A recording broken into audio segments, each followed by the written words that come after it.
Esta es la tarde en el continente americano.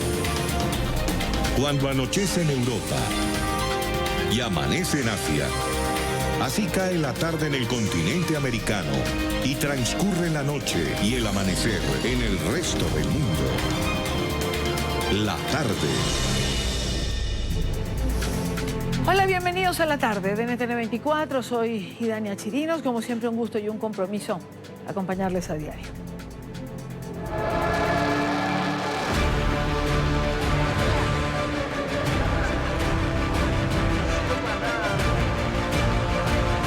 Esperemos con el favor de Dios que nos atiendan a todos.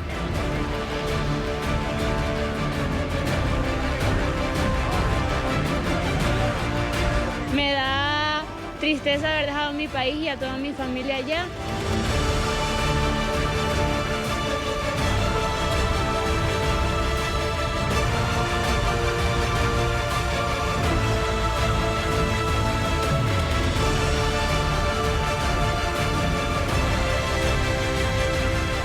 Hay impotencia, tanto lo que estamos pasando todos los centros venezolanos. ¡Queremos pasar! ¡Queremos pasar! ¡Queremos pasar! ¡Queremos pasar! ¡Queremos pasar! ¡Queremos pasar! A esta hora, mucha atención. Se reporta una tensa situación en el puente internacional de Rumichaca, en la frontera entre Colombia y Ecuador. Migrantes venezolanos que no pudieron ingresar a territorio ecuatoriano bloquean el paso fronterizo luego de que este lunes entrara en vigor la exigencia de visa humanitaria a estos ciudadanos por parte del Estado ecuatoriano. Pilar López, periodista de nuestra cadena aliada Noticias RCN, en el lugar de la noticia. Pilar. Buenas tardes. Es tensa la situación que se vive a esta hora aquí en el puente internacional de Rumichaca, concretamente del lado ecuatoriano, donde el cansancio, el frío, el hambre, la desesperación ya comienzan a hacer mella en los migrantes venezolanos que no han podido ingresar a territorio ecuatoriano. Están desesperados, por eso han tomado como medida de hecho el bloquear este importante paso fronterizo hasta tanto no les solucionen la situación. Desean desesperadamente pasar a territorio ecuatoriano para poderse reunir con sus familias en otros países. Buenas tardes. ¿Cuál es su nombre? Buenas tardes, mi nombre es Carlos Cova. Don Carlos, ¿por qué esta medida? Bueno, estamos aquí en esta medida porque nos encontramos que para ingresar a Ecuador nos están pidiendo ahora la visa. Como verá, para sacar la visa es un proceso, no es muy difícil. Pues entonces yo le hago un llamado al presidente de Ecuador.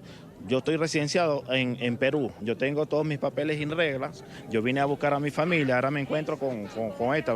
Hasta el momento pensaba que iban a dar 5 días de prórroga y nos encontramos con esta situación. Pues entonces yo también le hago un llamado a los hermanos venezolanos que están allá en Cúcuta, que ya se aboquen pues, a esta situación también, pues que no se tiren este recorrido porque aquí le van a exigir la visa y van a perder su tiempo. Pues. Lo preocupante es que esta situación, según nos han expresado también, en las próximas horas podrían llegar más ciudadanos venezolanos con el deseo de pasar a Ecuador. Se mantendrá por tiempo indefinido hasta tanto sean escuchados porque, como les decimos, le reiteramos, el desespero de estas personas, de familias enteras que se encuentran acá, pues es cada día con el paso de las obras es cada vez más intenso. Aquí esperan soluciones concretas, poder pasar a territorio ecuatoriano. Hace un mes y medio fui a Venezuela por cosas personales y en Migración Perú, yo tengo el carnet de permanencia allí, me dijeron que no iba a tener ningún problema. Hoy cuando llego aquí, mi esperanza era llegar ayer, pero el bus se accidentó. Y hoy cuando llego aquí tengo una niña de días de nacida y no me permiten el paso. O sea, yo no me voy a quedar en Ecuador. Yo le pido al gobierno ecuatoriano que nos dé el permiso para nosotros pasar, que es una prórroga de 24 horas si quiere, pero todas las personas que están aquí y todas las mamás que tenemos niños recién nacidos, nos den el permiso para pasar. A esta hora la policía hace presencia en la zona, hay aproximadamente unas 500 personas, 500 habitantes de Venezuela que esperan que se les solucione esta situación. Por lo pronto, desde el Puente Internacional de Rumichaca, con la cámara de Mauricio Mesa, regreso con ustedes a estudio. Pilar López, muy buena tarde. Gracias, Pilar, gracias por la información. Cuando son las 4 o 7 minutos, hora en Quito, quiero saludar a Ricardo Romero. Él es alcalde de Ipiales, que es la población más cercana a este punto donde se encuentra la corresponsal. Esto es en el departamento de Nariño, en Colombia. Alcalde, muy buena tarde. Gracias por estar en NTN 24. A ustedes, gracias por preocuparse de la situación de nuestro municipio. Esa situación que usted menciona pareciera complicarse, de tal manera que lo lleva a decretar la calamidad pública. Tuvimos dos tiempos. Lo uno es el incremento de la cantidad de personas queriendo pasar hacia el sur del continente por esta frontera y queriendo hacerlo antes de que empiece a regir las nuevas exigencias del gobierno ecuatoriano. Y la otra es la que empezamos a vivir justamente desde anoche, a las 0 horas, cuando ya se puso en vigencia estas medidas restrictivas y las personas que llegaron después de esa hora ya ha sido imposible que puedan pasar hacia el Ecuador. A este momento, señor alcalde, ¿cuál es la situación? Sobre todo porque veíamos a nuestra corresponsal, a Pilar, allí en el puente, en esta tensa situación, o en este forcejeo entre venezolanos que llegan, la presencia policial. En este mismo momento hay prácticamente una interrupción de la movilidad. Se han tomado los carriles del puente internacional de Rumichaca, está suspendida la movilidad y está ya pues, la fuerza pública y la alcaldía presente en este sitio tratando de llegar a un acuerdo para lograr nuevamente la normalidad. Alcalde, si tuviese usted que hacer un cálculo de la gente que en este momento está allí porque no ha logrado pasar Ecuador, ¿qué cifras están manejando ustedes? Nosotros tenemos hasta el momento 500 personas represadas en el lado colombiano y he hablado con ellos en la madrugada y ninguno tiene posibilidad de cumplir las exigencias del gobierno ecuatoriano. Además, la visa tendrían que tramitarlas en Bogotá, tendrían que regresarse a Bogotá, o sea, la situación es bastante difícil. Digamos, esto es un flujo que no para. 500 personas más o menos, eso es lo que usted calcula, es la cifra que nos está proporcionando. Pero es una cifra que puede multiplicarse en las próximas horas. Nosotros ya nos habíamos acostumbrado a diariamente atender 1.800 personas en esta situación, migrantes principalmente venezolanos, pasando por el Ecuador hacia el Perú y Chile. 1.800 personas era ya un promedio normal. En estos días, cuando sabían ya de la nueva medida, la cantidad de gente fue impresionante y hubo días donde se atendieron hasta 7.000 personas haciendo trámites para pasar. Ahora, sin duda, disminuye muchísimo porque se han enterado ya de esta restricción, pero lo que está en tránsito está llegando a Ipiales. Ahora, alcalde, hay albergues que se han estado instalando para alojar estas personas. Y también, entiendo, hay campamentos. No, hay varias entidades, organismos que han colocado carpas, el municipio tiene también. Ese fue un acuerdo, hubo cooperación para poder cubrir, para poder techar, pues al menos provisionalmente ese espacio. Ahora, los migrantes no quieren, digamos, abandonar los campamentos para ir a los albergues que se han dispuesto, donde pueden estar mejor atendidos, pensando quizás que se pueda abrir el puente y ellos puedan pasar. Así es, tendríamos mejores condiciones en los albergues que han llegado, tienen una capacidad de 400 personas, pero hemos atendido por lo general 700. Hay hacinamiento también en los albergues, no es el caso en este momento, fue ahora que hubo el flujo masivo, digamos, de personas, pero los albergues ahora no son la solución porque los migrantes no quieren retirarse del puente porque conservan alguna esperanza de pasar. Alcalde, ¿qué le pide usted al gobierno central en Colombia?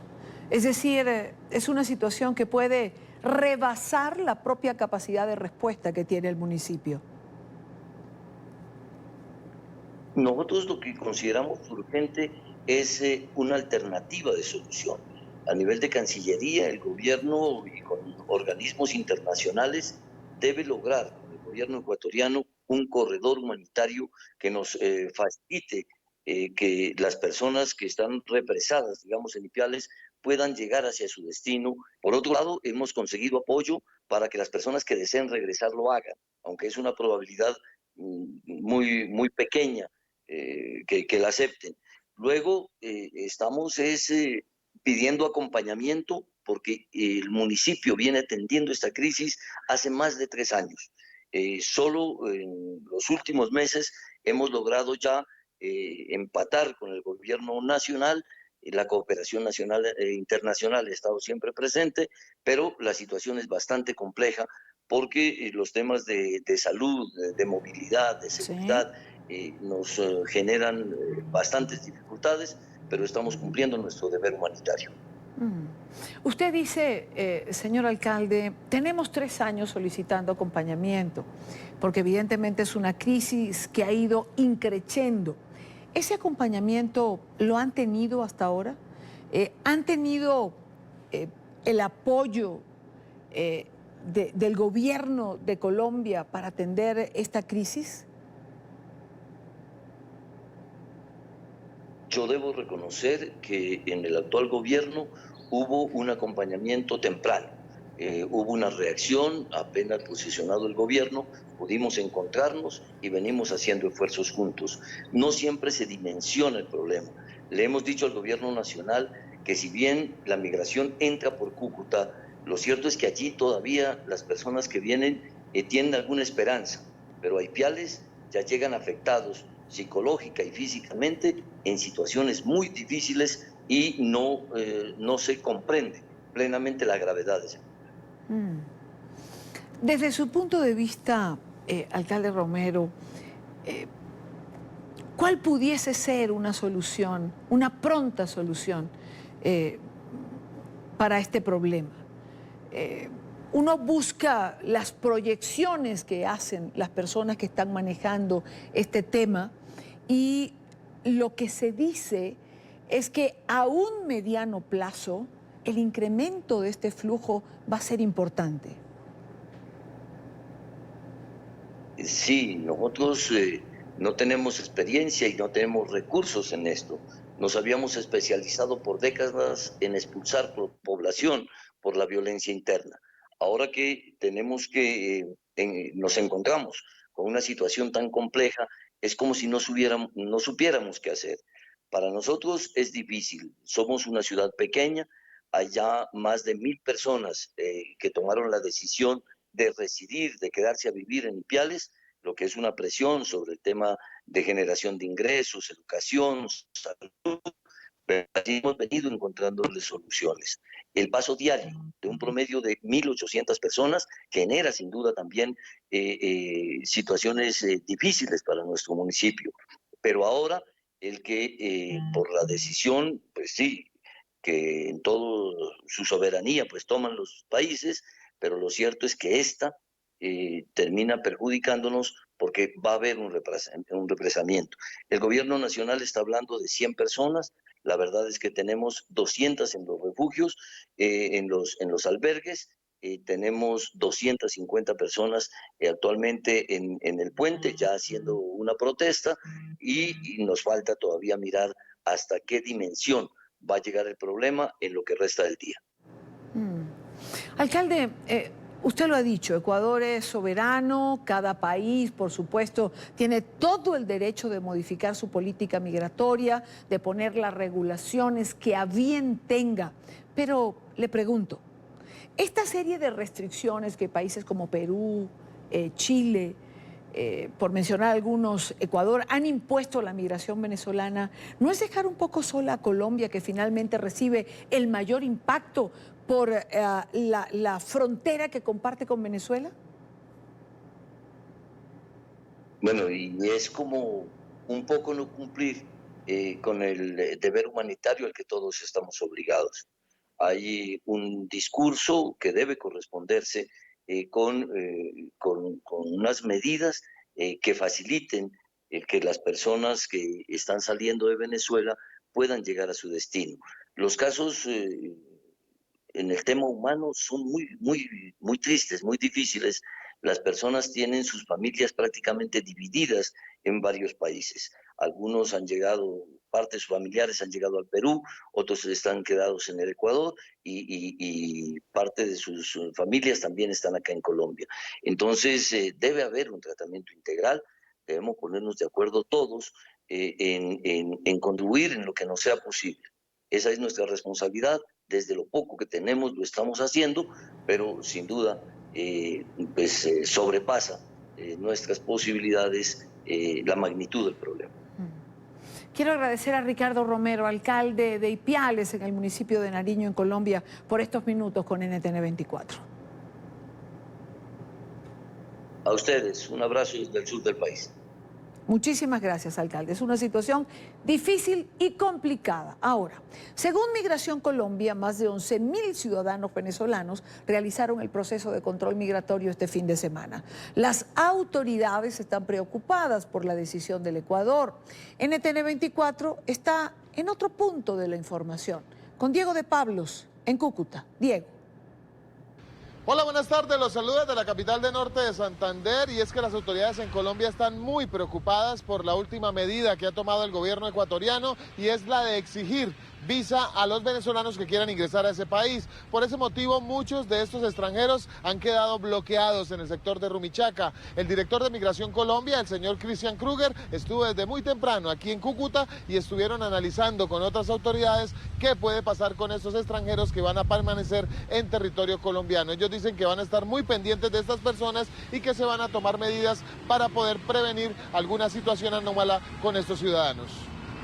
Tengan la plena seguridad que este tipo de requerimientos, de imposición de visas, de documentos, no va a parar una migración de esta naturaleza. Eso lo que para es una migración de pronto en algún momento de turismo, una migración que busca vivir mejor, pero una migración de hambre y de necesidad no la para la imposición de un visado. Y aquí es donde estamos viendo el gran riesgo. Y lo hemos visto aquí en el departamento de Norte de Santander, cuando se ha cerrado la frontera por parte del régimen, por parte de la dictadura de Maduro, la migración no para. La migración utiliza los sitios no autorizados, los sitios informales, las trochas. Simplemente lo que se está haciendo es alimentar a esas redes delincuenciales para que se puedan aprovechar de esta población vulnerable y puedan llegar a sus destinos. Entonces, estas son medidas discrecionales, soberanas, vemos que no son eficientes, no son positivas, porque lo que busca todas estas personas es precisamente una mano amiga. Y para las poblaciones receptoras de esta migración, no saber quién es su vecino, al ser una migración irregular, pues genera ciertas circunstancias que pueden ser graves para la tranquilidad y el orden de una comunidad.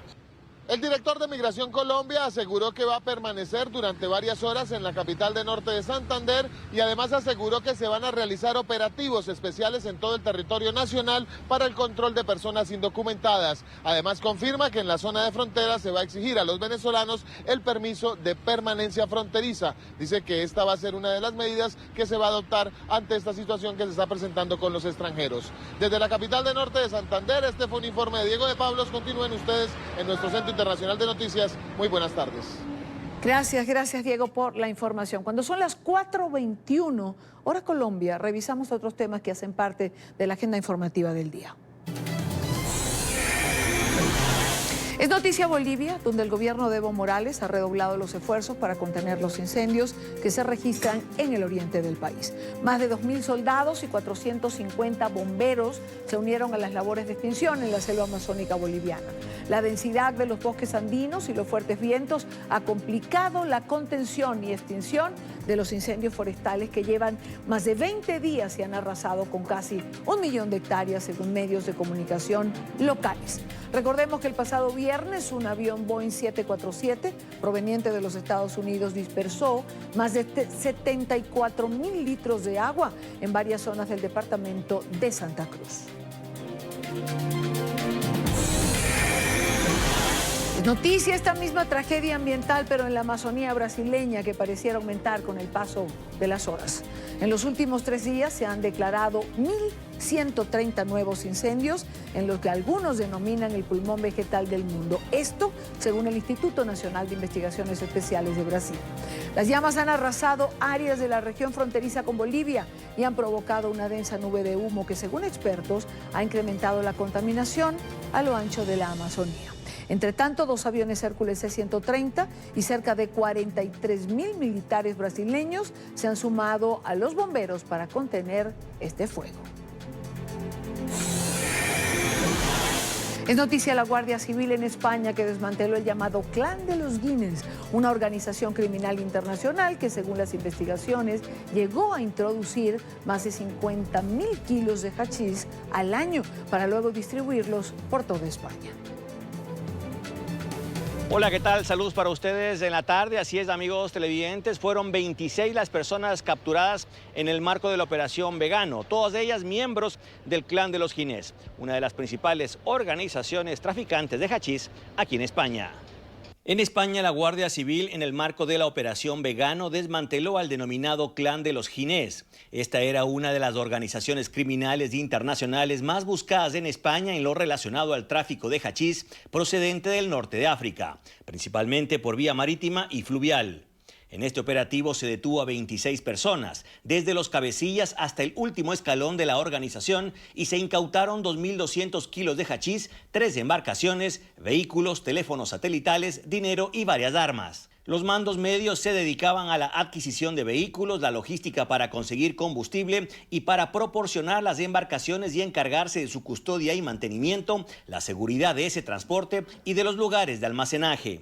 Además, contaba con 2 tripulaciones que aprovechaban los repostajes para relevarse y así poder soportar las inclemencias del tiempo. Con esta operación, la Guardia Civil da por desarticulado el Clan de los Guinness, organización criminal que se estima transportaba unos 50.000 kilos de hachís al año por el río Guadalquivir. Televidentes de la tarde, y en estos momentos las investigaciones continúan abiertas, principalmente para determinar cuáles son los nexos internacionales del Clan de los Guinness.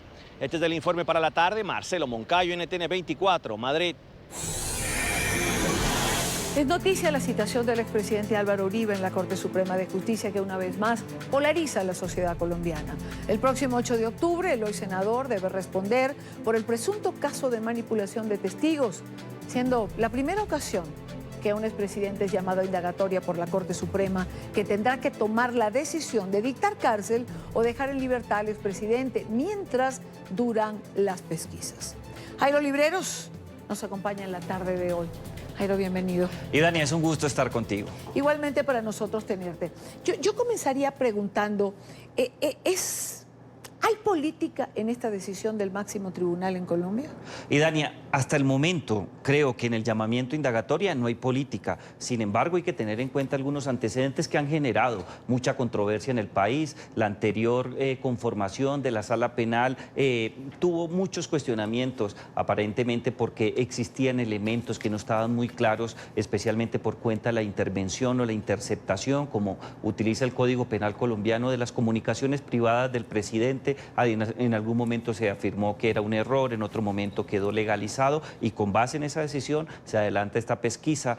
Pero en los últimos años el fenómeno de la politización de la justicia hace parte de la discusión de la coyuntura colombiana, pero tampoco es ajeno este tema a América Latina. En toda la región se ha hablado mucho y hay muchas críticas a posible injerencia de elementos eminentemente políticos e ideológicos en las decisiones de los altos magistrados y jueces de la República. Lo que conocemos hasta ahora, por lo menos de este llamado indagatoria, no se encuentra un paquete claramente identificado de cuestiones políticas, pero como viene de tiempo atrás esta situación, ha generado en el país un malestar, una polarización y posiciones claramente de apoyo al presidente Álvaro Uribe Vélez, hoy día senador, y otros que consideran que hace parte de la autonomía e independencia de la rama judicial. Claro, pero ¿cómo deslindar lo que en algún momento pudo tener un tinte político con las decisiones de ahora? ¿Cómo establecer, convencer, poner sobre la mesa que el expresidente va a contar con el debido proceso, sin que esto signifique que sea un acoso? ¿Cómo hacer entender a quienes se manifiestan contrarios a que el expresidente termine siendo investigado por una investigación que él mismo solicitó. Es decir, él solicita una investigación al senador Cepeda, Iván Cepeda. al senador Iván Cepeda, en relación a manipulación de testigos, porque hay quien señala que en su momento Cepeda y Piedad Córdoba habrían recorrido las cárceles de Colombia buscando testimonios que vincularan al expresidente Uribe con el paramilitarismo. La Corte exculpa a Cepeda y abre una investigación al expresidente. Aquí hay dos temas que son sensibles. El primero de ellos, el principio de publicidad. Hay que tener en cuenta que en estas diligencias y a partir de este momento se va a conocer con mayor precisión cuáles son los elementos probatorios, las evidencias que sustentan no solamente la decisión que se adoptó para llamar indagatoria al expresidente Álvaro Uribe, sino de manera particular un tema que es muy sensible y que va a generar muchas discusiones a partir del 8 de octubre. Estamos a un mes largo de esa situación y gira en torno de la definición de la situación jurídica. Cuando se defina la situación jurídica del expresidente Álvaro Uribe Vélez, que puede llegar, y ese es un escenario que hay que tener en cuenta, a una medida que termine pues en la cárcel, el expresidente Álvaro Uribe Vélez, se va a tener que sustentar y se van a conocer las evidencias con base en las cuales se sustenta cualquiera que sea la medida. Te tengo que interrumpir porque ¿te imaginas tú al expresidente Uribe preso? Yo no me lo imagino. Yo creo que si uno mira los antecedentes de lo que ha ocurrido en los últimos años, especialmente lo que ocurrió hace muy pocos meses con un personaje como Jesús Santrich, que fue a unas diligencias judiciales, no solamente en la Corte Suprema de Justicia, que hace parte de la jurisdicción ordinaria, sino igualmente a unas diligencias realizadas con base en lo que es la Justicia Especial para la Paz, y no tuvo esa orden de detención, posteriormente se dan. Yo no veo tan claro ese escenario, pero hay que tener en cuenta algo. Colombia es un estado en donde la división de poderes tiene no solamente un asidero y una trayectoria política de muchas décadas, sino en segundo lugar hay que creer en el Estado de Derecho. Y yo creo que en estos momentos, aun cuando uno no vea en el corto plazo en la cárcel al expresidente Álvaro Uribe Vélez, si esa es la decisión que adopte la Sala Penal de la Corte Suprema de Justicia por su tradición, por su trayectoria, yo creo que no queda más que analizar, discutir en los medios de comunicación, en los foros académicos, en las redes sociales, pero respetar esa decisión. Va a ser muy difícil deslindar políticamente hablando la decisión judicial, pero por lo que ha ocurrido en Colombia, yo creo que hay que respetar la sabiduría, que es una frase que no es de cajón, hace parte de lo que es la tradición de la política colombiana, la sabiduría del legislador y la sabiduría de la Sala Penal, pero vamos a conocer las evidencias, porque este tipo de medidas se sustentan única y exclusivamente en un acervo probatorio y en un interrogatorio, y los jueces tendrán que valorar en su momento este tipo de situaciones y los elementos que hacen parte de la investigación criminal. En ese momento vamos a tener mayores elementos para tener mayor capacidad de analizar cuál fue la decisión. Seguimos con Colombia y creo que es el tema en el que nos vamos a centrar en la tarde de hoy porque tenemos el tiempo sobre nosotros. El comandante del ejército colombiano, Nicasio Martínez, pareciera estar nuevamente en entredicho. La revista Semana ha presentado presuntas pruebas de la cacería, por calificarlo de alguna manera, que se habría realizado, que habría realizado la cúpula militar para encontrar dentro de las filas a los uniformados que hubieran denunciado que recibían órdenes para duplicar el número de bajas en operativo. Una investigación que revive un fantasma permanentemente presente en Colombia, que es el de los falsos positivos, y que fue tema de la primera página del diario The New York Times el 18 de mayo. Es ya en Colombia la tercera o cuarta portada que la revista Semana, que es la revista política más importante, dedica a este tema. ¿Qué pasa aquí? Y Daniel, yo creo que el tema de la conducción de la cartera de defensa entró en una crisis que no va a salir de ella hasta que se presenten cambios. El general Nicasio Martínez entró a ocupar el cargo de comandante de las fuerzas militares, precedido de una cantidad de elementos que garantizaban que era una persona no solamente con la trayectoria y la idoneidad, sino de manera particular con el pulso necesario para asumir un cargo que es determinante en un momento en donde ciertos sectores vinculados con el conflicto armado, algunos de disidentes y otros que se mantienen alzados en armas, demandaba un cambio de posición en la conducción de las operaciones militares. Pero a eso hay que agregarle la posición del ministro Botero, un hombre muy cuestionado, que no ha mostrado resultados, cuyas declaraciones, en vez de calmar los ánimos de las personas, terminan generando mayores polémicas. La revista Semana ha presentado un acervo de evidencias y un acervo probatorio, a diferencia de lo que ha ocurrido con el caso del expresidente Álvaro Uribe Vélez, lo suficientemente claro, preciso y contundente. No se trata solo de unos elementos relacionados con instructivos, se trata de manera particular de fotografías, audios y una cantidad de comportamientos que comprometen en términos disciplinarios, penales y políticos al general Martínez y al ministro Botero. Y esto no va a parar hasta que ellos dos den un paso al costado. Para algunos sectores consideran que es muy sorprendente que el presidente Iván Duque, aún con el desgaste que tiene y con esta situación crítica que solamente lo afecta a su gobierno y de manera particular a la credibilidad de los colombianos y las fuerzas militares, no haya permitido que estas personas se vayan. Yo creo que el camino no existe otro. Se tienen que ir, van a dar un paso al costado porque debe haber un principio de protección a las instituciones políticas. En eso se funda la democracia liberal colombiana. Si ellos se mantienen en el cargo con esos acervo probatorio, le están haciendo un daño muy grande al presidente Iván Duque y a su administración. Consecuencias para Colombia de la decisión del Ecuador de solicitar visa humanitaria a los venezolanos. Las consecuencias van a ser difíciles de procesar en los próximos meses. Hay que tener en cuenta que Colombia se va a convertir de manera particular en el principal receptor de muchos ciudadanos venezolanos que huyen de una dictadura y que se van a ver atrapados al no poder entrar utilizando la frontera con Ecuador. Yo creo que es una medida que rompe en cierta medida el hilo solidario de la región. Creo que pone a Colombia en una situación mucho más difícil. Pero rompe el hilo solidario, no solo con los venezolanos, sino con Colombia. Porque finalmente las trabas o las visas, siempre lo repito, ¿no?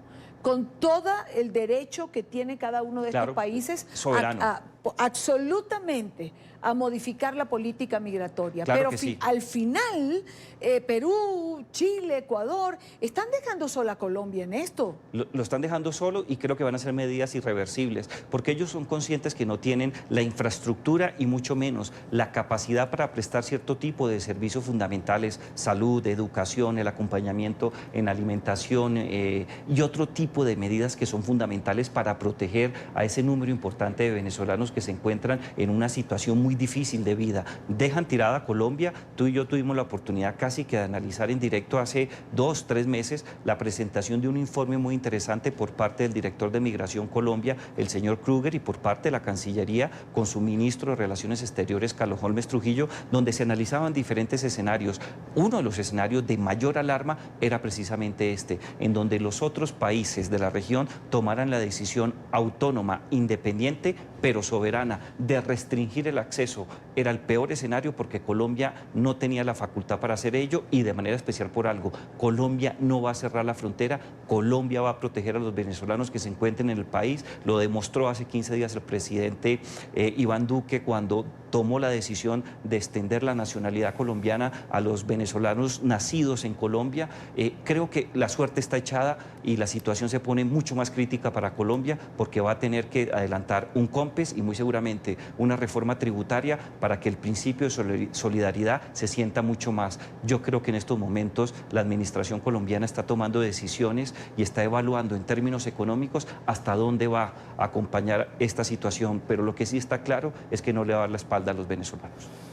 La tragedia en la Amazonía brasileña por los incendios forestales ha sido el tema central en el último día de la cumbre del Grupo de los 7 que concluyó en Francia. Los países que integran el bloque acordaron colaborar con las naciones afectadas por el fuego en la cuenca del río Amazonas. Ofrecieron ayuda financiera por $22 millones para combatir las llamas en el pulmón verde del planeta. El presidente de Francia, Emmanuel Macron, fue el encargado de anunciar la cuantía del fondo para atender la crítica situación en el Amazonas. Ofreceremos un apoyo financiero de al menos 20 millones de euros a los países amazónicos que nos permitirán conocer sus necesidades.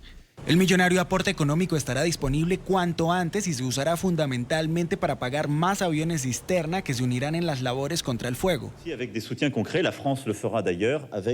Nosotros ofreceremos apoyo concreto. Francia lo hará con apoyo militar en las próximas horas en la región. En la misma rueda de prensa, el presidente de Chile, Sebastián Piñera, invitado a la cumbre de este año, ofreció más información sobre cómo sería invertido el dinero. Ir de inmediato con ayuda de emergencia para que esos países puedan combatir con más medios, más brigadas, más aviones especializados en combate de incendios forestales, ahora cuando más se lo necesita. Los 7 líderes además acordaron discutir la creación de un plan para la reforestación del Amazonas, que será anunciado oficialmente en la Asamblea General de las Naciones Unidas el próximo septiembre. Colaborar para proteger mejor los bosques húmedos de la Amazonía, la biodiversidad e iniciar un proceso de reforestación. Sin embargo, la noticia no cayó muy bien al presidente de Brasil, Jair Bolsonaro, quien reaccionó minutos después a través de sus redes sociales. No podemos dejar que un presidente, Macron, dispare ataques fuera de lugar y gratuitos contra la Amazonía, ni que disfrace sus intenciones detrás de la idea de una alianza de los países del G7 para salvar la Amazonía, como si fuésemos una colonia o una tierra de nadie. Contrario a Bolsonaro, su homólogo boliviano Evo Morales decidió suspender su campaña con miras a las elecciones de octubre y aceptó la ayuda internacional. El secretario general de la ONU agradeció la voluntad política de la comunidad internacional y aseguró que será un tema principal en la próxima Asamblea General. Espero que podamos movilizar más recursos en el futuro para apoyar a los países amazónicos y que los compromisos políticos de estos países se cumplan. La respuesta internacional a la emergencia en el Amazonas ocurre tras 20 días de gigantescas conflagraciones en la vasta región sudamericana. Por otra parte, el presidente de los Estados Unidos, Donald Trump, estaría dispuesto a reunirse con el mandatario iraní Hassan Rouhani. Así lo ha dicho al cierre de la cumbre del G7 en una conferencia de prensa que ofreciera junto al presidente francés Emmanuel Macron, anfitrión de esta cita internacional. Trump consideró que ese encuentro sería posible si se cumplen, en sus palabras, las circunstancias correctas. Washington y Teherán protagonizan agudas tensiones tras el reciente derribo de un dron estadounidense y la detención de buques petroleros británicos en el estrecho de Hormuz. Recordemos también que Estados Unidos se retiró este mismo año del acuerdo nuclear con la República Islámica, tras la cual el régimen de Teherán superó los límites de enriquecimiento de uranio pactados con la comunidad internacional. Si las circunstancias son correctas, ciertamente concordaría con eso, pero mientras tanto, ellos deben ser buenos jugadores. ¿Entienden lo que significa? No pueden hacer lo que decían que iban a hacer, porque si lo hacen, se enfrentarán a una fuerza muy violenta, no tienen opción.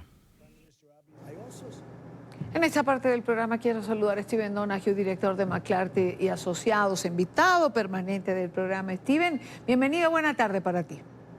Buenas tardes, Idania.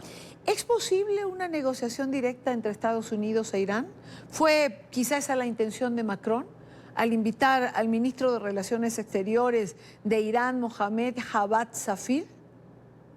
Yo creo que es muy difícil a estas alturas. Habría que haber mucha preparación antes de que entráramos en una negociación a ese nivel, aunque lo hemos visto entre el presidente Trump y el líder de Norcorea, que ha tenido mínimos resultados desde que se han reunido. Pero siempre con el señor Trump uno nunca sabe cuándo va a estar dispuesto a tratar de negociar algo, pero lo normal sería que se hiciesen muchas reuniones preparatorias antes de una cumbre entre el liderazgo de dos países.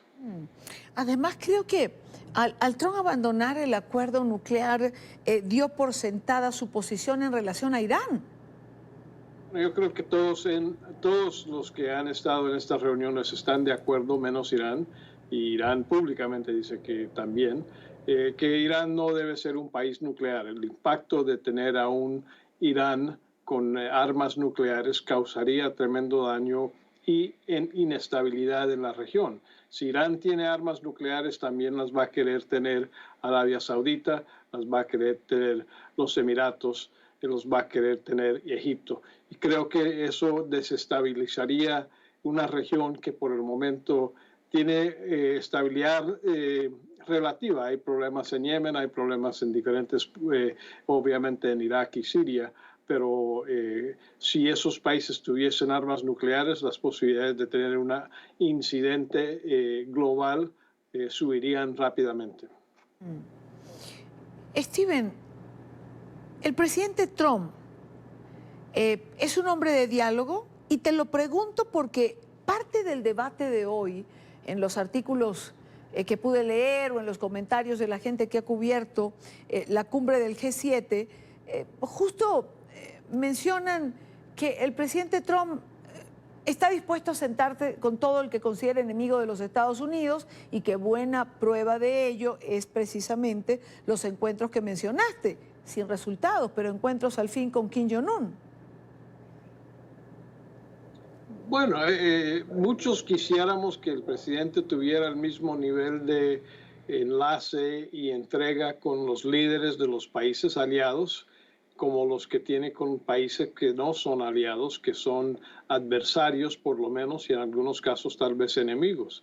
Pero el hecho es de que el presidente tiene por una razón o alguna razón un interés en mantener una relación con líderes internacionales que son más autocráticos que democráticos.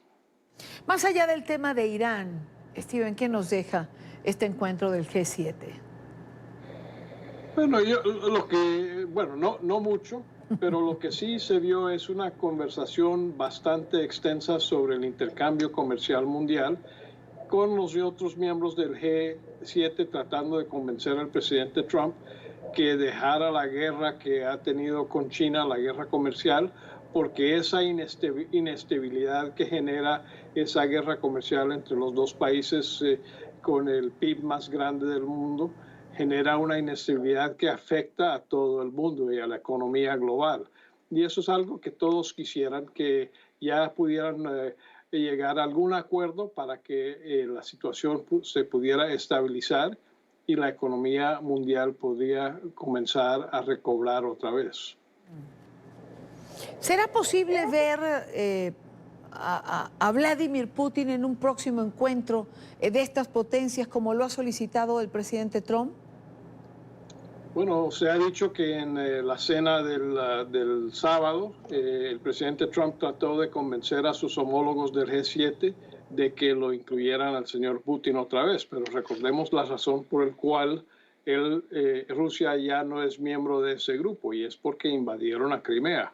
Ellos todavía no se han salido de Crimea, y lo que sí han hecho mientras tanto es involucrarse en las elecciones democráticas de estos países, no solamente los Estados Unidos, sino también en Europa y en otras regiones, y eso no da una razón muy razonable por el cual querer incluirlos y darle el beneficio de ser un miembro de uno de los grupos más importantes del mundo. Hay otros países que tienen el PIB igual o similar a Rusia que no son miembros, y eso no es un derecho que nadie tiene, sino es una oportunidad donde el club decide quiénes van a ser los miembros, y por las razones que ya indicamos, sí, Rusia no es miembro del club. ¿Por qué insiste el presidente Trump cuando hay un razonamiento como el que acabas de dar? No tengo ni idea, Irania. Es muy difícil entender porque Rusia, la verdad es que no merece ser miembro de ese club en este momento, con lo que ha hecho, con lo que continúa haciendo, con la falta de transparencia. Hemos visto explosiones nucleares en Rusia recientemente, donde han tenido accidentes nucleares y lo han tratado de encubrir, aunque sus propios vecinos podrían ser afectados por estas. No están en un punto donde merecen ser miembros del club élite del mundo. Steven, como siempre, un gusto tenerte. Gracias por acompañarnos. Gracias a ti. Hasta luego, Diana. Muy buena tarde. Steven Donahue, siempre es bueno conversar con él.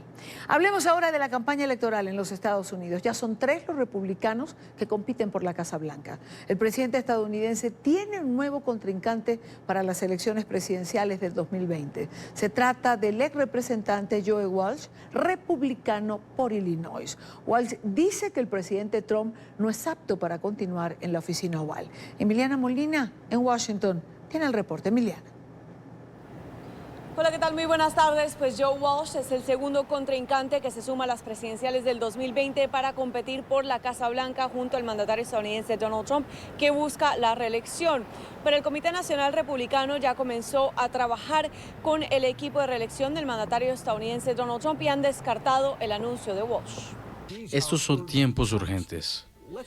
Hablemos en serio, son tiempos aterradores.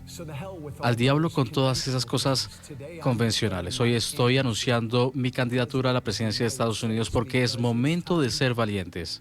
Tenemos a alguien en la Casa Blanca a quien todos sabemos es injusto. Alguien que virtualmente miente todo el tiempo, es lo que sale de su boca. Alguien que pone sus propios intereses por encima de los intereses de la nación. Nosotros no podemos soportar 4 años más de Donald Trump. Y a pesar de que Walsh tacha al mandatario estadounidense de inepto y asegura que la mayoría de republicanos no quieren que gane la reelección, pero no se atreven a decirlo en público, el Ejecutivo cuenta con el 80% de apoyo de los republicanos dentro de su partido. De hecho, por esta cifra, analistas aseguran que cualquier persona que se lance a las elecciones presidenciales del 2020 e intente desbancar a Trump tendrá una tarea bastante difícil. Yo creo que Walsh es legítimo que se presente y que él tiene la intención de desbancar a Trump, pero según, repito, los últimos sondeos, la popularidad de Trump, guste más o menos dentro de su partido, es alta. Walsh dice que él es una mejor alternativa y que ya basta, con 4 años basta con Trump. Claro, lo único que hay que ver ahora es si en realidad va a ser suficiente estos ataques contra Trump o si al final van a servirle de ventaja a Trump el próximo año. Walsh es un ex congresista que perdió su curul en el 2012 contra la demócrata Tammy Duckworth. También es un presentador de un programa de radio que ha sido suspendido en múltiples ocasiones por los comentarios racistas e incendiarios de este ex congresista. Esta es toda la información que tenemos desde Washington. Emiliana Molina para NTN 24. Gracias, Emiliana. Y ahora vamos a Miami, donde meteorólogos pronostican que la temporada de huracanes de este año será más activa de lo esperado. Los expertos explican que esto se debe a que el fenómeno del Niño, un patrón climático que suprime la actividad de huracanes en el Atlántico, se ha disipado. En Miami se monitorea esta actividad ciclónica en el Caribe. Paola Serna tiene la noticia. Paola, buena tarde. Hola, ¿qué tal? Muy buenas tardes. El Centro Nacional de Huracanes continúa monitoreando muy de cerca el desarrollo y la trayectoria de esta tormenta tropical Dorian que avanza por el Caribe. Continúan algunos de los avisos y también de las alertas de tormenta tropical para Barbados, San Vincent y las Granadinas y algunas de las Antillas Menores. Sin embargo, también hay anuncio de tormenta tropical para Santa Lucía, por lo cual se pudiera esperar que mañana martes ya se convierta en un huracán que pudiera impactar República Dominicana y también la isla de Puerto Rico. Se gestó como sistema tropical, estaba en un ambiente que lo era bastante desfavorable, con mucho aire seco, pero se mantuvo sobre el fin de semana y ahora de hecho durante esta jornada tiende a mostrar señales de que está un poquito más intensa. La nubosidad que conforma esta tormenta tropical está un poquito mejor estructurada, la velocidad del viento central ha aumentado, así que sí está un poquito más saludable, lo que por supuesto es preocupante, principalmente para la zona del Arco de las Antillas y luego para Puerto Rico y Dominicana al corto plazo, tanto como mitad de semana. El viento central, el más intenso, llega en forma sostenida a 60 millas por hora. Por eso todavía se mantiene con la categoría de tormenta tropical. Pero se espera que se intensifique un poquito más, que el ambiente sea algo más favorable y cuando vaya avanzando hacia el mar Caribe alcance la categoría de huracán. Así, con esa categoría como huracán, categoría 1, pasaría el día miércoles al sur de Puerto Rico.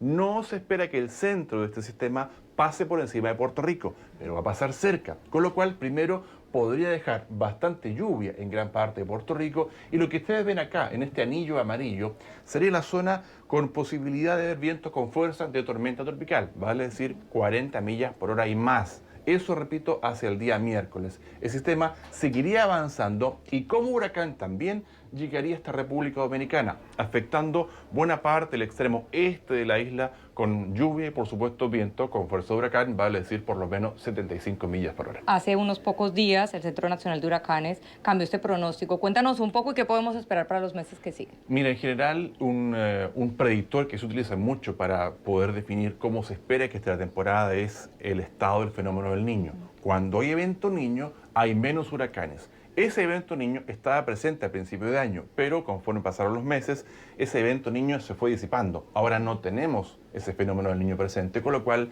digamos que tienen más libertad los huracanes para formarse. Por ello es que el último pronóstico de la NOAA indicaba que se podrían formar una cantidad mayor a la esperada inicialmente. Ahora, eso es un número que indica cuántos pueden formarse en total. No, en ningún caso ese número señala dónde pueden impactar los huracanes. Por eso el mensaje siempre es el mismo. No importa cuántos se pronostiquen, siempre hay que estar atentos cuando uno, como este, aparece en el escenario. Previendo lo que pudiera ocurrir en los próximos días, ya en el sur de la Florida se están organizando fundaciones y también algunas organizaciones como los bomberos y el Departamento de Rescate para recolectar insumos y enviarlos a la isla de Puerto Rico. Desde Miami informó Paola Serna para NTN 24. Gracias, Paola, por la información. Tiempo de una nueva pausa. ¡Queremos pasar! ¡Queremos pasar! ¡Queremos pasar!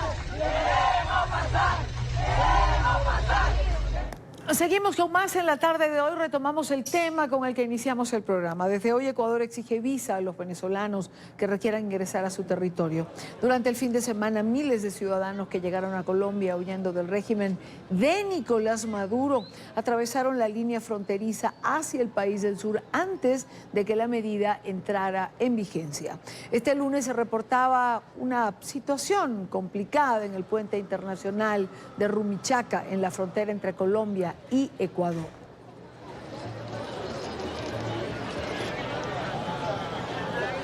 En la primera parte del programa hablábamos con el alcalde de Ipiales en el municipio de Nariño, con el alcalde Romero, y hablábamos de la situación que se presenta y de lo que significa para el lado colombiano todo este represamiento que se está presentando allí en ese lugar. Pero ahora quiero saludar a Daniel Regalado, él es el presidente de la Asociación Civil Venezuela en Ecuador. Señor Regalado, bienvenido, buena tarde para usted. Sí, Daria, un gusto saludarte, feliz tarde. Igualmente para nosotros.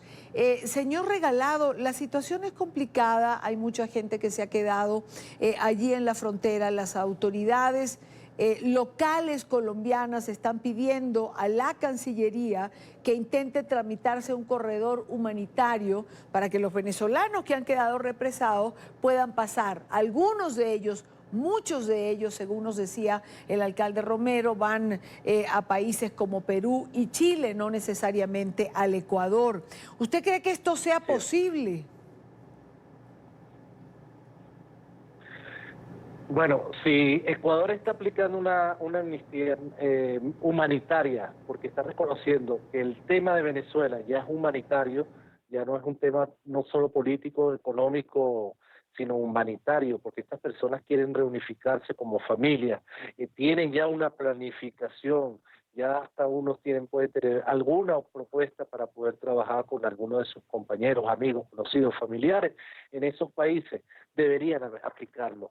Si Ecuador está pensando en simplemente cerrar las fronteras, que a mi criterio yo respeto el ordenamiento y las normas y todo el decreto 826 que está vigente para los venezolanos de parte del presidente Lenin. Pero tenemos que comprender, y ellos tienen que saber, que la situación de Venezuela no se va a terminar porque ellos pongan una visa y cerrar la frontera. Ellos tienen que seguir su camino. Muchos no tienen el cómo tramitar en Venezuela la visa de Perú, la visa de Chile y hasta la de Ecuador tampoco pueden tramitarla. Entonces vamos a ser honestos y hablemos con unas cuentas claras. Vamos a regularizar, perfecto, hagan un corredor que lo hay, que ha trabajado desde la semana pasada y sobre todo este fin de semana trabajó duro para poder trasladar a las personas más vulnerables de una frontera a otra, y así se evita el detalle de que van a quedarse, si es lo que le molesta o pretenden creer que eso es lo que quieren hacer, porque hay muchas personas, en la gran mayoría que entró por Rumichaca, por el puerto de migración de Ecuador, la gran mayoría, hablo más de casi un 70%, está fuera de Ecuador, ya pasó otra frontera. Entonces no creo que vayan a cerrar esas posibilidades. Esperemos que no. Pero, señor Regalado, la situación, es decir, es complicada. Tampoco es fácil para el Ecuador albergar, dar cabida a este número significativo de venezolanos que está llegando. Claro, y es lógico. Y yo tengo que estar de parte, porque así bien sé cómo Ecuador ha tratado y ha atendido a muchos venezolanos que han llegado no solamente esta semana, sino que tienen más de 2 años llegando. Yo puedo comprender eso, pero a nivel humanitario ellos tienen unos acuerdos internacionales, tienen una constitución, y que verdaderamente ellos tienen que aplicarla y saber que no se trata de un tema del turismo que quiso salir de Venezuela, sino un tema humanitario, y que muchas personas quieren encontrarse con lo poquito que pudieron haber sacado de Venezuela, con lo mínimo que pudo haber sido $100, $20, vendiendo su casa, su carro, sus enseres. Ellos quieren llegar por lo menos a donde está su otro familiar. Estoy hablando de temas de familia, porque las vulnerabilidades más fuertes y más prioritarias son las de niños, niñas, adolescentes y adultos mayores y mujeres embarazadas. Y ellos quieren reunirse con su familiar para no quedarse encerrados en Venezuela ante esta situación que está pasando. El alcalde Romero, que es el alcalde de Ipiales, en el municipio de Nariño, en Colombia, nos decía que esto tenía que ser una respuesta integral entre todos los países y que la acción tenía que corresponderse con el discurso que escuchamos de las autoridades de cada país. Es decir, un discurso solidario, hay que atender la crisis, hay que darle apoyo a los venezolanos, hay que entender por qué se están yendo, pero pareciera que en este momento la acción no se corresponde con el discurso. ¿Está usted de acuerdo con esto? Totalmente. Primeramente se han hecho esas reuniones del Acuerdo de Quito, donde yo nunca estuve presente, ni además de eso nunca creí, porque desde hace un año exactamente, un poco más de un año y días, nosotros empezamos a dar las alarmas, bueno, 3 meses antes, empezamos a dar unas alarmas de que venía una afluencia de venezolanos, de que iban a llegar los niños después del colegio, y no nos creyeron. Cuando explotó el problema de a partir del 6, 8 de agosto del año pasado, ya se dieron cuenta de que tenían en la soga, o sea, en la palestra, algo que atender, y que se les venía las cantidades de personas, o sea, algo por trabajar.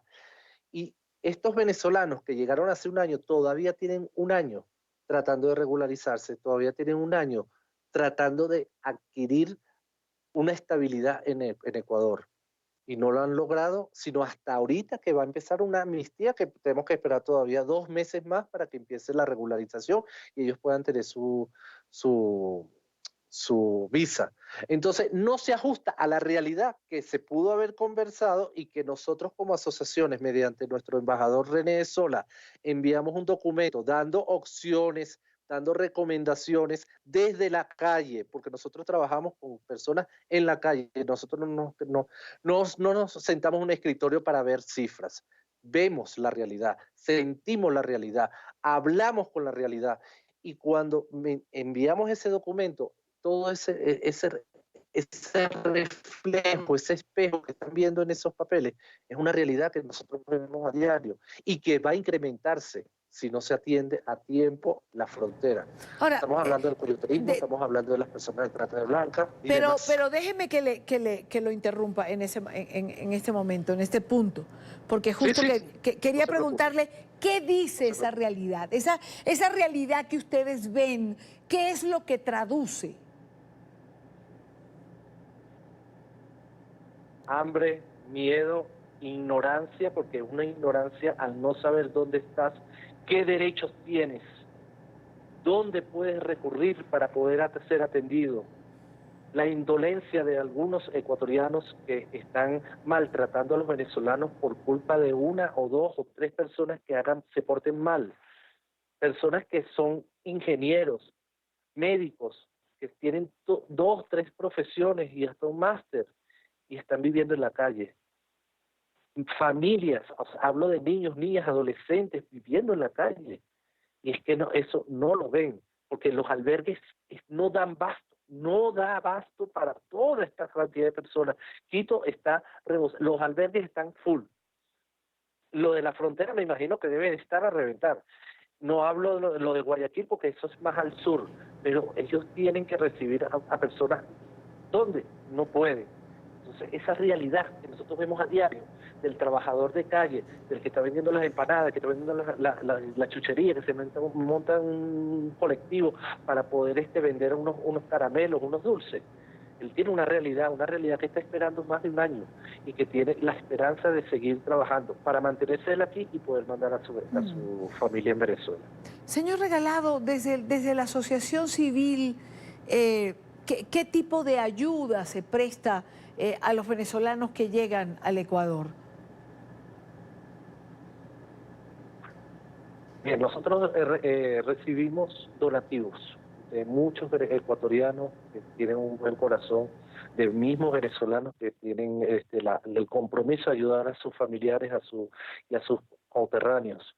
Nosotros aplicamos lo que es el tema de asesoría legal, orientación, donde direccionar a los casos más críticos. Tenemos acuerdos con el gobierno provincial de Pichincha, tenemos acuerdos con varias organizaciones internacionales que están trabajando aquí y que atienden las necesidades que nosotros recibimos directamente, porque es muy distinto tener un canal gubernamental o institucional de una ONG internacional donde el venezolano no sabe que ellos existen y cómo comunicarse. En cambio, como nosotros somos venezolanos, tenemos una relación mucho más rápida, más fluida, y puedo, por supuesto, canalizar desde mi óptica, porque he tenido que estudiar algo entrenarme en lo que es el tema migratorio y los temas de vulnerabilidad para poder direccionar dónde lo pueden atender, en qué centro de salud, en qué centro educativo tienen que atender a este niño menor de edad, o dónde podemos buscar esta ayuda para esta persona que está discapacitada y con una enfermedad crónica. O sea, trabajamos en lo que es el tema social y esto lo hacemos de corazón. Y no solo es Daniel Regalado, son muchos venezolanos, ecuatorianos y hasta un chileno que es uno de nuestros abogados que nos está apoyando. Y gracias a ellos nosotros estamos saliendo adelante con este apoyo social que estamos haciendo, que es bonito, pero es duro a la vez. Me imagino que la circunstancia no es fácil. Daniel Regalado, presidente de la Asociación Civil Venezolanos en Ecuador. Daniel, muchísimas gracias por estar con nosotros en la tarde de hoy. Y Dalia, ¿te puedo pedir un favor? Sí, claro, diga. Nosotros queremos informar que a nuestros conciudadanos, a nuestros venezolanos, que toda información oficial se maneje por la página web de la asociación, www.venezolaanecuador.com. Nosotros no ponemos chismes ni colocamos información oficial, directa, del grano. De lo que viene del ministerio o del gobierno va dirigido y explicado de una forma consona para que ellos puedan comprenderlo y puedan, por supuesto, absorber esa información con más facilidad. www.venezolaanecuador.com. Y disculpa la propaganda. No, por favor. Es una promoción válida, porque en estos sitios es que los venezolanos que están pensando en emigrar o los que están en el tránsito tienen una información cierta, una información segura y además un apoyo explicativo para el tránsito. Gracias de nuevo por estar con nosotros. Gracias a ti, Diana. Buenas tardes y 1.000.000 de bendiciones para tu trabajo. Muchísimas gracias. Continuamos con más en la tarde de hoy. En Caracas, vamos a la información paralela, es decir, el éxodo transcurre con una velocidad absolutamente impresionante. Las cifras se van multiplicando de una forma que no pueden dejar tranquilo a nadie. Y en paralelo, en Caracas, la vida continúa, las denuncias, los presos políticos, el hambre y la necesidad.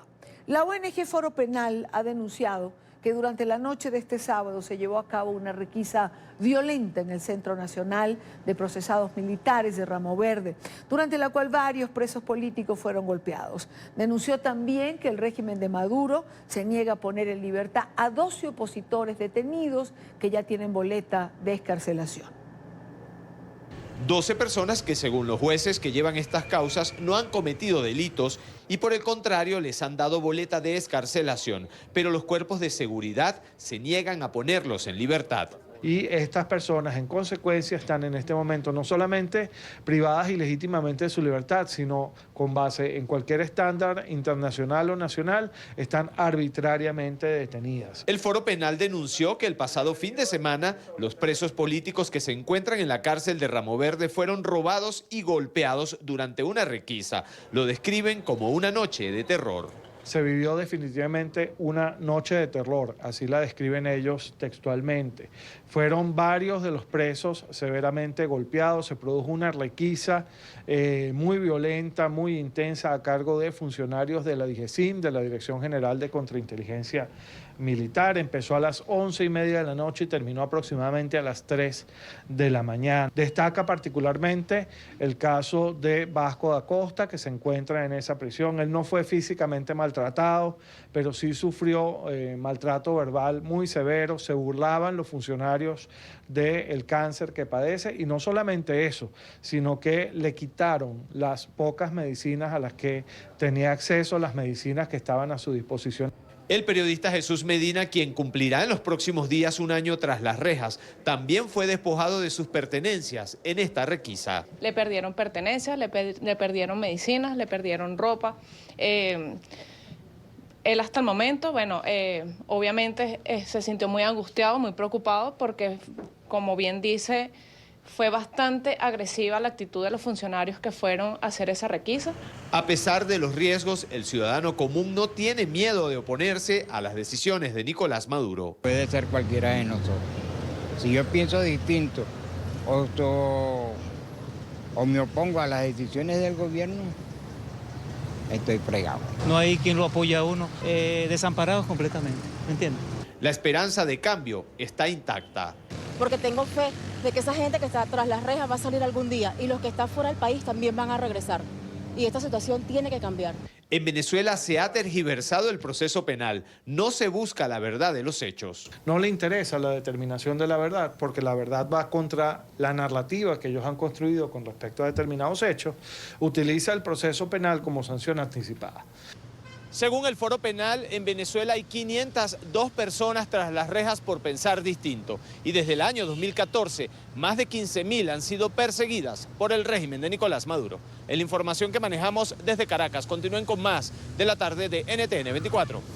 Quiero saludar en esta parte del programa a Ana María da Costa, hermana de Vasco da Costa, perseguido por el régimen de Maduro. Ya escuchábamos a Gonzalo Gimiot, cómo explicaba lo ocurrido en la cárcel de Ramo Verde el pasado sábado.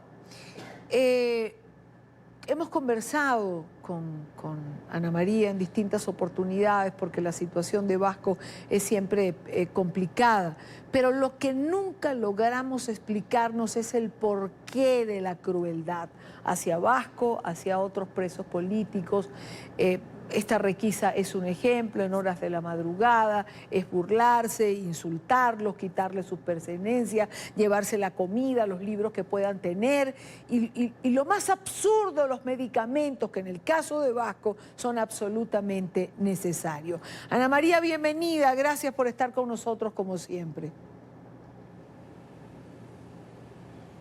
Hola Idania, ¿cómo estás? Gracias a ti por siempre ser solidaria con la causa de los presos políticos. Ana María, ¿cómo supieron lo que había pasado con los presos durante la requisa? En el caso de Vasco, ¿se comunicó con ustedes? ¿Cómo tuvieron la información? Bueno, Vasco no tiene, él no tiene cómo comunicarse conmigo. Yo me enteré por personas que viven en Europa, que me llamaron y me dijeron, ¿sabes algo de tu hermano? Y yo les dije, no, ¿por qué? ¿Qué pasó? Entonces me dijeron, no, parece que entró la DGCIN. Y como el domingo había visita, yo fui temprano. Pero como había mucha cola por donde siempre me meto, que es por el mercado, y como yo conozco a la DGCIN y sé que ellos le tienen pánico al barrio por detrás de Ramo Verde, entonces yo me fui por detrás y entré por la entrada del barrio y le comencé a preguntar a las personas. Y ellos fueron los que también me dijeron, no, señora, eso ahí fue un horror. Los gritos que salían de ese lugar eran una película de terror, eran escalofriantes. Y entonces después cuando entré es que pude hablar con Vasco y él me contó lo que le había pasado. Ana María, ¿pudiste hablar con Vasco porque lo viste o hablaste por teléfono con él? No. Yo fui a visitar el domingo a Vasco. Estuve hasta las 5 de la tarde con él. O sea, la visita fue normal, ¿entiendes? Entonces Vasco me contó que a las 10:30 de la noche fueron más de 20 vehículos y más de 18 motos. Eran más de 100 funcionarios. Ellos entraron, como Vasco está en el casino, que es lo que llaman el anexo C, a ellos los dejaron de último. Ellos entraron directo al anexo B, fueron y torturaron al sargento Vandres de la rebelión que ellos llaman de Cotiza, torturaron a un preso civil que se llama Don Ramón, torturaron al teniente Vázquez y agarraron al capitán Medina, que había hecho un audio, y también lo intimidaron bastante. Y a todos los presos de esa torre los requisaron y les robaron todo. Ellos subieron a lo que se llama el anexo A, que es la Torre Grande, y del 5º piso para abajo a todo el mundo robaron. A los del piso 4 los desnudaron, los obligaron a arrodillarse desnudos y los envolvían en colchonetas mojadas y les daban con un tubo. Cuando ellos pasaron horas, ya que eran como las 3 de la mañana, fue que pasaron por el anexo C donde está Vasco. Entonces les decían que se tenían que arrodillar. Y Vasco le dijo a Terán, porque estaba Terán, que ahora de coronel pasó a general, Carlos Terán, que Vasco lo conoce porque él fue quien lo capturó y quien los ha torturado tanto en el DGCIN como en Santa Ana, y ahora se lo encuentra en Ramo Verde. No torturándolo a él, pero sí torturando a los otros, que Vasco decía que realmente, como dijo Gonzalo, fue una noche de terror. Porque tú sabes, cuando tú ves a tus torturadores que te han torturado y tú sabes el daño que te pueden hacer. Claro. Y oyes los gritos de Vandres. Hay un heleno que también lo torturaron. Tú revives todo eso. Fran me decía, yo cuando vi a Arteaga, que fue el que lo golpeó tanto que le quitó 9 dientes, yo sentí que se me caían el resto de los dientes que tengo. Entonces ellos llegaron y le dijeron a Vasco, te tienes que arrodillar, a Vasco y a todos. Y Vasco dice, mire, yo no me voy a arrodillar. Yo ante ti no me arrodillo. Entonces, el que llaman Hanover le decía, tienes que ser educado con él. Y Vasco le dijo, yo estoy hablando y te estoy llamando es ladrón porque tú nos estás robando. Además que has torturado a la mitad del penal. Ellos se pusieron, groseros con él y le dijeron, estas son tus medicinas, mientras robaban a todos los demás. Estas son tus medicinas. Y Vasco, sí, no toques eso, esos son mis colirios y ese es mi colirio para el cáncer. Bueno, mira lo que hago yo con tu colirio para el cáncer. Y le regaron los colirios por todas partes. Le robaron los cigarros, le robaron el dinero, le robaron los implementos de limpieza. Ahora vean, y Daniel, el cigarro en una cárcel no es vicio. Tú con el cigarro compras y vendes. Vasco con los cigarros que yo le llevo, él compra carne, él compra pollo, él compra leche, él paga la lavandería. Ellos lo que hicieron fue quitarle a todos esos hombres de esa cárcel la posibilidad de comprar y vender y hacer su vida. Claro. ¿Entiendes? Claro. Esos hombres están presos y ellos necesitan subsistir. La mayoría de ellos son cabezas de familia. Vasco es mi hermano, pero la mayoría de los otros presos son esposos y tienen hijos pequeños, porque la mayoría de los que están ahí son presos jóvenes. ¿Entiendes? Claro. Y ellos subsisten de alguna manera, y una de las maneras de subsistir es comprar y vender cigarrillos, y por eso se los quitan. Les quitan los cigarrillos, les quitan el chimó, las chucherías y los productos de higiene personal, porque es lo que ellos negocian para su subsistencia. Entonces no es solo una tortura física que se le hicieron a la mayoría del penal, no es solo desnudarte y obligarte a arrodillar. ¿Quién es Terán para que él, que insiste que lo llamemos general? Yo no lo voy a llamar general, él es Terán. ¿Quién eres tú, Terán, para que yo me tenga que arrodillar delante de ti? Para que mi hermano se tenga que arrodillar delante de ti y se tenga que arrodillar desnudo. Ya basta. Ustedes no son nadie, ustedes no son el país. Ustedes son disculpa la expresión, son una parranda de delincuentes que lo único que hacen es atormentar a este país. Ana María, cada vez... Y disculpa que sea tan contundente, no, pero es que ya uno se cansa de ver tanta injusticia. Bueno, pero por supuesto, además creo que eres muy decente expresando lo que puedes sentir, pero cada vez que tenemos la oportunidad de conversar, cuando eres tan contundente como tú misma lo señalas, cuando tenemos la oportunidad de exponer, denunciar este tipo de cosas, ¿no piensas que al final son contraproducentes o que pueden fastidiar, torturar, ir más contra Vasco cada vez que tienes estas posiciones en los medios o cuando conversamos? Y Dania, yo ahorita estaba oyendo la entrevista que tú estabas haciendo. ¿Tú crees que una madre que está allá en Ipiales, ¿verdad?, muerta del hambre y del frío, viendo a sus hijos sufrir, sufre menos que Vasco? ¿Tú crees que el pobre venezolano que anda por el mundo como un mendigo sufre menos que Vasco? Y Dania, ya llegamos a un punto, es que nosotros tenemos que hablar. Vasco, sí, Vasco es mi hermano, yo amo a mi hermano, es mi hermano. Mis hermanos son todos mayores que yo. Me tratan como si yo todavía realmente soy una vieja y me tratan como si yo fuera una niña. Yo no me puedo callar, no nos podemos callar ante el horror que estos tipos hicieron de nuestro país. ¿Por qué tú estás allá en Bogotá y no estás aquí? ¿Por qué tú tienes que estar allá y no estás aquí como siempre estuviste, siendo buena profesional? ¿Comprendes lo que yo digo? Claro. Llega un momento, y Dania, que el miedo termina. Llega un momento en que tú no piensas, sí, mañana van a torturar a Vasco otra vez. No, llega el momento. Tú sabes lo que yo estoy pensando ahorita.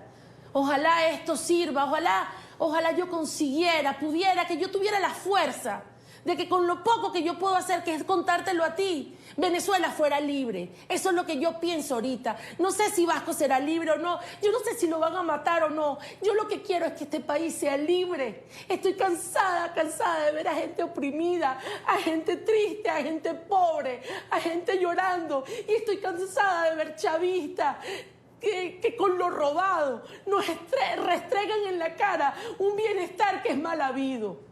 ¿Entiendes? Y dirán, no sé lo que la gente pensará, claro, pero esa es la verdad, Idania. Nosotros tenemos que decir la verdad, tenemos que decir lo que está pasando y todos tenemos que empujar para el mismo sitio, claro, y es la libertad de nuestro país. Si no, lo que nos pasará es que cada día vamos a sufrir más y más. Yo creo que puedo resumir. Para evitar el sufrimiento, lo que vamos a hacer es sufrir más. Claro, yo voy a tomarme la libertad de resumir lo que acabas de decir, Ana María, con una frase, o sea, callarse no es opción, no importa el costo que tenga. Como siempre, te agradezco mucho que compartas con nosotros. Exactamente. Bueno, lo que se está viviendo. Estás cansada tú, está cansada Venezuela entera. Ojalá más pronto que tarde esto tenga una salida.